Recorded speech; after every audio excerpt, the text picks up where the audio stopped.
Chers amis, bonjour.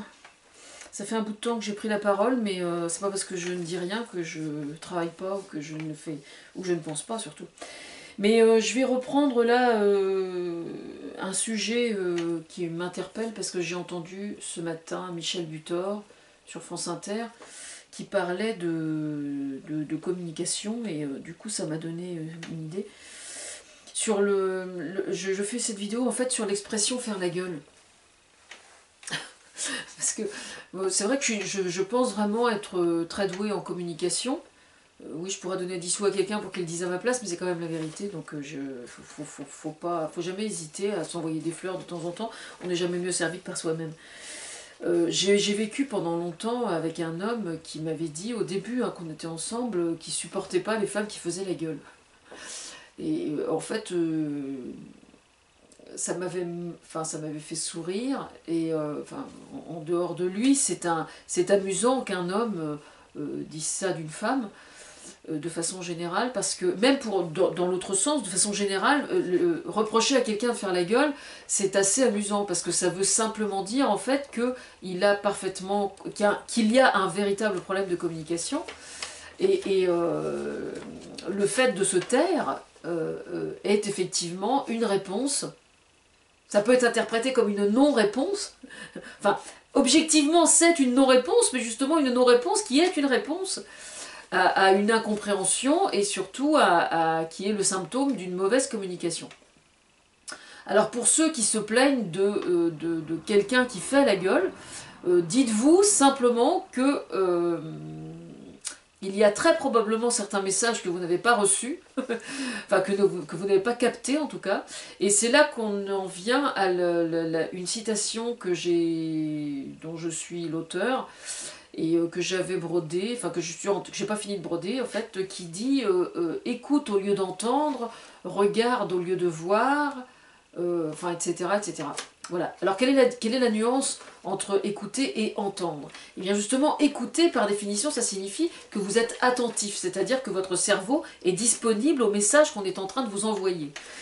Ce qui visiblement, chez certains, n'est pas vraiment quelque chose de si facile que ça.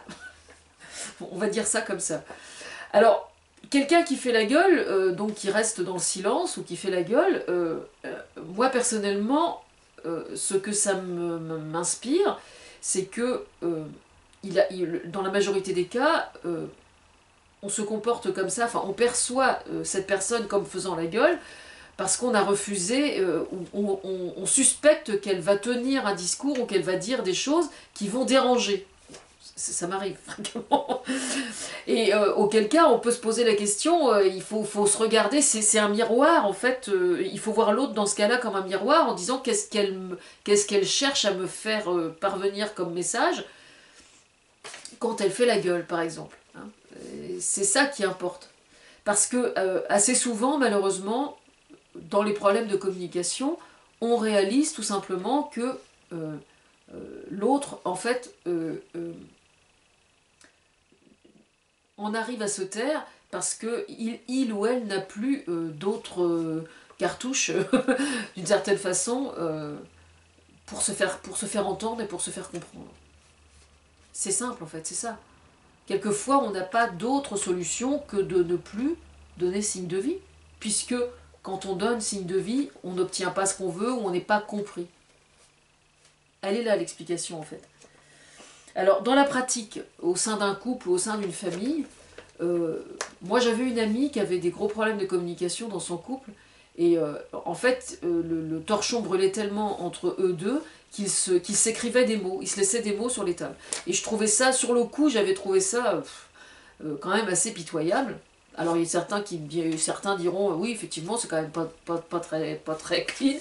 Eh ben je trouve que c'est pas si con que ça tout compte fait, parce que mieux vaut s'écrire des mots et se laisser des mots, d'ailleurs ça peut être des mots d'amour aussi, hein, ça peut être des mots positifs, plutôt que de prendre la parole et de s'envoyer des horreurs au visage. Il est tout à fait probable que certaines personnes, même au niveau du quotidien, dans un logement qu'on partage par exemple, ne se laissent que des mots et se parlent très peu, parce que la pudeur peut les empêcher de prendre la parole, où ils ont peur de dire des choses trop blessantes et donc ils préfèrent les écrire. Moi, par exemple, ça m'arrive souvent d'écrire à des gens, il est peut-être envisageable que j'aurais pas le courage de les dire à voix haute. C'est tout à fait possible. Des gens que je rencontrerai probablement jamais d'ailleurs, mais je pense que l'expression écrite présente, en ce qui me concerne en tout cas, quand je parle à l'écrit à quelqu'un, surtout si c'est avec un stylo et du papier, de façon manuscrite, ça me permet vraiment de dire ce que j'ai au fond du cœur, et l'exercice physique de l'écriture présente un côté thérapeutique et un côté salvateur infiniment plus fort que de travailler sur un traitement de texte, par exemple. Donc ça, c'est important. Quelqu'un qui va pas bien aura tout à gagner à écrire à la main plutôt qu'à écrire sur un clavier d'ordinateur. C'est quand même important de le savoir, quoi. Alors ça, je le sais parce que j'ai expérimenté depuis 15 ans quand même. Alors maintenant, ce qui est intéressant de se poser comme question, c'est qu'est-ce qui empêche d'être à l'écoute, même au sein d'un couple par exemple. Il y a la majorité, je pense, la majorité des problèmes de couple viennent d'un problème de communication. Qu'est-ce qui empêche? Alors il y a effectivement, on ne va pas se lancer dans le problème du couple sur cette vidéo-là en particulier, parce qu'il y a plein d'autres facteurs qui entrent en ligne de compte, bien évidemment. Mais au niveau de la communication uniquement. Il faut absolument se méfier des écrans en général. Que ce soit la télévision, avant il n'y avait que la télévision. Moi, mon père, par exemple, quand j'étais enfant, utilisait la télévision pour nous faire taire et pour empêcher le débat autour de la table, hein, quand on mangeait. Donc moi, effectivement, j'en ai souffert, et puis je pense que mes frères et sœurs en ont souffert aussi, mais c'est vrai que c'était quand même un énorme problème, parce que du coup, on ne pouvait pas le remettre en cause, on ne pouvait pas dire, au moment de l'adolescence, si on ne peut pas, au moment de l'adolescence, prendre la parole pour éventuellement remettre en cause ce que disent les parents parce qu'on n'est pas d'accord, ensuite, il ne faut pas s'étonner que les enfants partent plutôt du nid, ou se retrouvent en danger, et aller se chercher des mentors qui soient autres. Il faut absolument rétablir le débat au sein des familles. Et un adolescent qui remet en cause ses parents, il ne le condamne pas. C'est pas parce qu'il le juge qu'il le condamne. Moi, j'ai toujours jugé mes parents il y a très longtemps, et je leur ai dit, encore aujourd'hui, j'ai encore ma maman, et je la juge, et je ne la condamne pas pour autant. Les parents ont le droit aussi de ne pas être parfaits, et de ne pas savoir toujours trouver quelle est la bonne posture à adopter ou quel est le bon discours. Ils ont le droit à l'imperfection aussi, les enfants ont le droit à l'imperfection aussi, tout le monde a le droit à l'imperfection.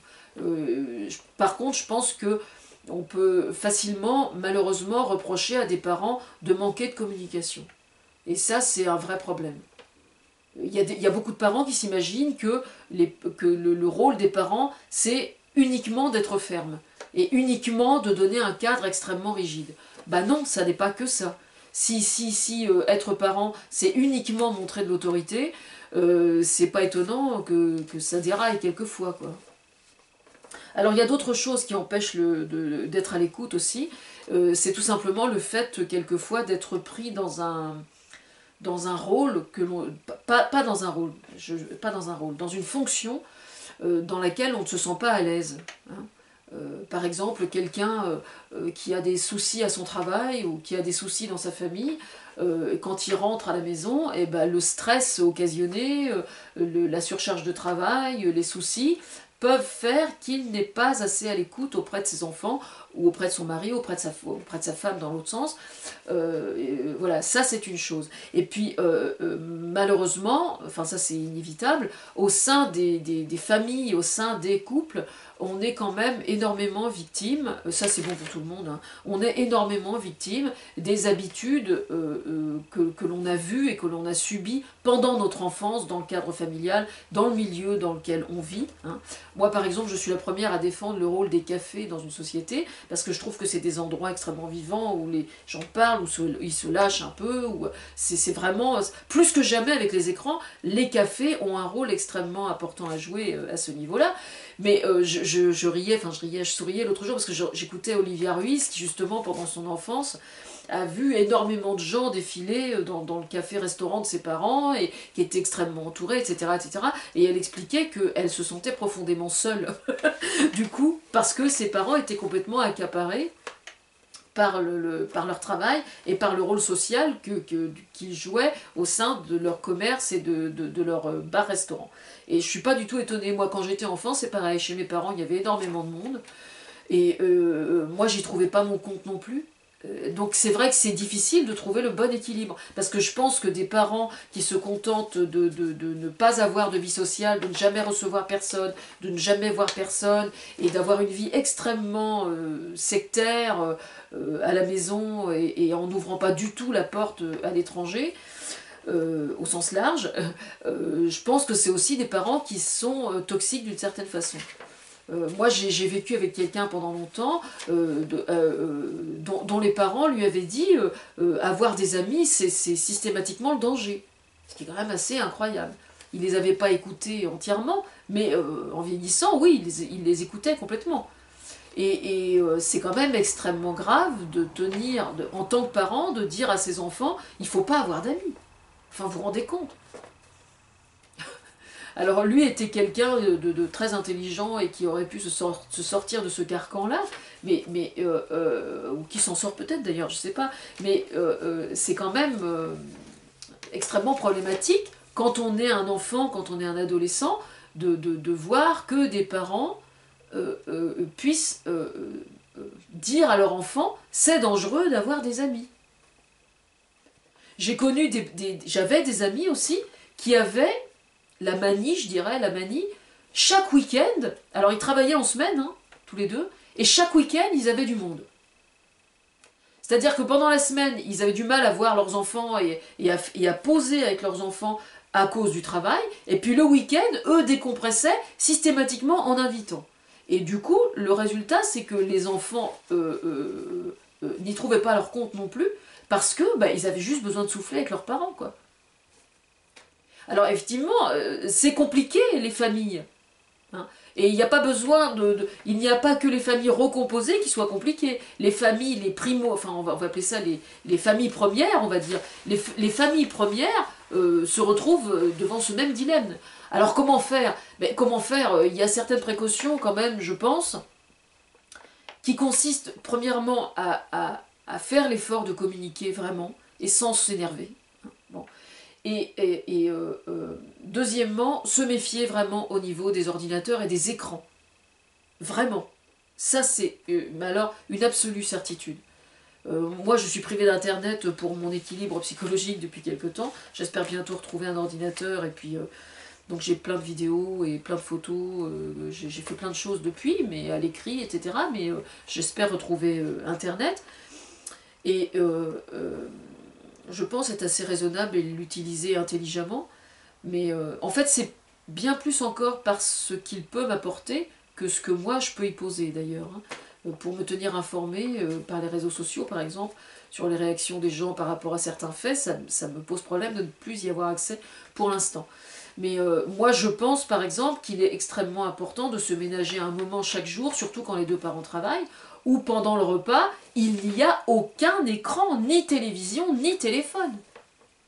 Je pense vraiment qu'il est absolument indispensable de veiller à ce que pendant les repas, il n'y ait pas de télévision et il n'y ait pas de téléphone. Si jamais vous avez une émission à laquelle vous tenez absolument, je pense à N'oubliez pas les paroles, parce que moi je regarde aussi, qui vous fait vraiment du bien et que c'est au moment du repas, eh bien décalez le repas avant ou après. De toute façon, aujourd'hui, avec la télévision, les infos, on les a au moment où on veut. Vous regardez le canal 27, France TV Info, vous avez les dernières news vraiment à la minute près. Donc rien ne vous empêche de zapper le journal et de regarder, n'oubliez pas les paroles. Il y a du favoritisme, je reconnais. Mais je veux dire que c'est vraiment très important de veiller à ce qu'au moment du repas, il n'y ait aucun écran. Voilà. Alors... en fait, je pense que quand vous avez un défaut de communication, quand vous parlez à quelqu'un de votre famille et que vous avez le sentiment de ne pas être écouté, mais juste entendu, il faut le dire. Tu m'entends, mais tu ne m'écoutes pas. Bon alors il y a un truc par contre qui est super efficace quand vous voyez qu'au bout d'un certain temps, ça commence vraiment à devenir absolument insupportable, parce que l'autre ne veut absolument rien entendre, au sens comprendre. Donc il ne veut pas écouter afin de mieux entendre, aussi étrange que ça puisse paraître. C'est le matin, le matin à l'heure du petit-déj. Après la nuit de sommeil, il n'y a plus le stress de la journée, la nuit était reposante et tout, on a tout le monde à la tête dans le fion, comme on dit vulgairement. Et là, vous dites froidement, mon psy était mort de rire quand je lui ai raconté ça, dis donc, j'ai besoin de te parler. Alors là, en général, il y a des mecs, ils sont déjà sauvés, là. Moi, mon père mettait ses bottes quand on lui disait j'ai besoin de te parler. Il enfilait ses bottes et il partait soigner ses cochons parce qu'il supportait pas qu'on le remette en cause. Mais c'est pas parce qu'une femme dit j'ai besoin de te parler que systématiquement ça va être pour dire des choses désagréables ou des choses mauvaises ou des choses qui peuvent blesser. Non, ça peut être au contraire des choses tout à fait agréables. Hein. Donc une femme qui dit j'ai besoin de te parler, c'est pas nécessairement parce qu'elle va vous planter un couteau dans le dos. Oui, ça me donne envie de rire, excusez-moi. Enfin voilà. Bon, c'est tout ce que j'ai à dire sur le sujet, hein, j'y reviendrai bien sûr, mais donc je vais appeler la vidéo faire la gueule, point d'interrogation, ou quelque chose comme ça, quoi. Voilà.